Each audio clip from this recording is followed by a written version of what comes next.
जय हिंद दोस्तों। जयपुर के बाल मुकुट आचार्य जी पर जो आरोप लग रहा है कि उन्होंने तिरंगे से नाक पोंछी, तो उन्होंने अपनी सफाई देते हुए इस वीडियो में क्या कहा है, आइए वीडियो देखते हैं। उन्होंने कहा है कि किसी ने हमारे लिए एक लाल और सफ़ेद रंग का कपड़ा दिया था, ये ना कि राष्ट्रीय ध्वज से पहुंची है। तो इस वीडियो में बने रहिए। उन्होंने क्या कहा है अपनी सफाई में, वीडियो के लिए अंत तक देखिए, वीडियो पूरा देखिए। और सोफिया कुरैशी के बारे में क्या कहा है वो भी आपके लिए बताएंगे। चलिए वीडियो शुरू करते हैं। हमारे साथ बातचीत करने के लिए जयपुर की हवा महल सीट से बीजेपी के विधायक बाल मुकुंद आचार्य जी हैं। आचार्य जी, आपका एक वीडियो आज वायरल हो रहा है, क्या कहना है? देखिए, मीडिया का काम है सत्यता बताना। सोशल मीडिया पे कुछ भी चल सकता हो, काट छाट करके। जब जिस तिरंगा यात्रा में हम चल रहे हैं, एक हाथ में तिरंगा है, जब तिरंगे को मान सम्मान लेके चल रहे हैं, तो ये आप मान सकते हैं कि तिरंगे का सम्मान कम कैसे हो सकता है हमारी ओर से। तिरंगे यात्रा ही निकाल रहे हैं। एक हरे और सफ़ेद रंग का कपड़ा किसी ने हाथ में पकड़ा दिया चलती भीड़ में, या मानो कि गफलत में वो हाथ में आया। लेकिन आप देखेंगे उसी क्षण जब जैसे पता चला कि कुछ और हाथ में है, मैंने तुरंत उसको देकर पहले तो उसको नमन किया मैंने उसको, वो भी देखे।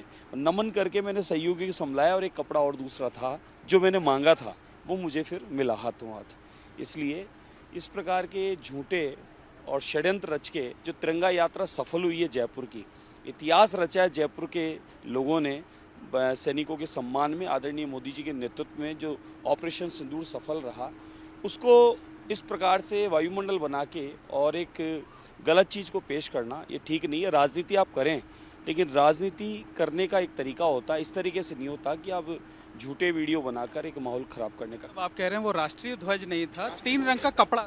एक हरे और सफ़ेद रंग का कपड़ा था, वो भी किसी ने मुझे थमा दिया, क्योंकि मेरा, आप देखेंगे मैं सामने देख रहा हूँ और भीड़ में धक्का मुक्की चल रही है, इतनी पब्लिक है, तो वो कपड़ा हाथ में आया, फिर भी मैंने उसको नमन किया और मैंने वापस दिया। और जब मैंने अगर पसीना पोंछ ही लिया था तो मुझे को दूसरा कपड़ा लेने की ज़रूरत क्या थी? उसी क्षण जो दुपट्टा मैंने मांगा था, वो दुपट्टा मेरे हाथ में आ गया। तो यानी जो अशोक चक्र वाला चिन्ह का तिरंगा होता है, तिरंगा हम उसे कहेंगे, या कोई भी हरे और सफ़ेद रंग के कपड़े को हम तिरंगा कह देंगे।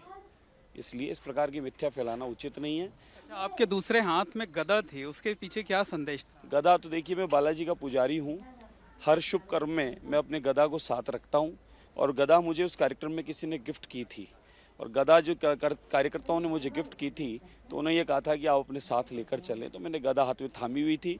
और एक संदेश था कि हमारे सुंदरकांड में हनुमान चालीसा में हनुमान जी गदा लेके और लंका पर विजय प्राप्त गए थे, तो हमारे भी सैनिकों ने शत्रु पर विजय प्राप्त की है हनुमान बनकर, तो हमने उस विजय के प्रतीक गदा को हाथ में धारण रखा। कांग्रेस पार्टी से मुद्दा बना रही है कि आपने तिरंगे का अपमान किया, जबकि आप कह रहे हैं वो तो राष्ट्रीय ध्वज था ही नहीं। नहीं, वो एक हरे और सफ़ेद रंग का कपड़ा था, रेशमी कपड़ा था, किसी ने दिया था, और वो कपड़ा जो कोई गले में डालने का था किसी का, तो और वैसा नहीं था वो तिरंगा वाला, वो ऐसे ही था, वो किसी ने हाथ में दे दिया गलती से। फिर भी मैंने उसको जैसे ध्यान पड़ा। कांग्रेस क्या राजनीति कर रही है?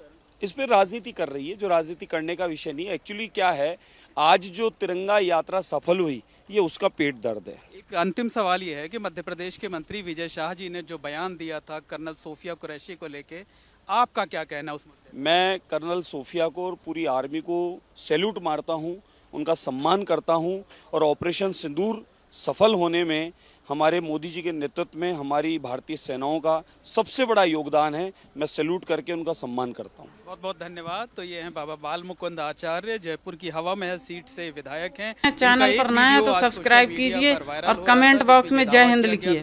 इन्होंने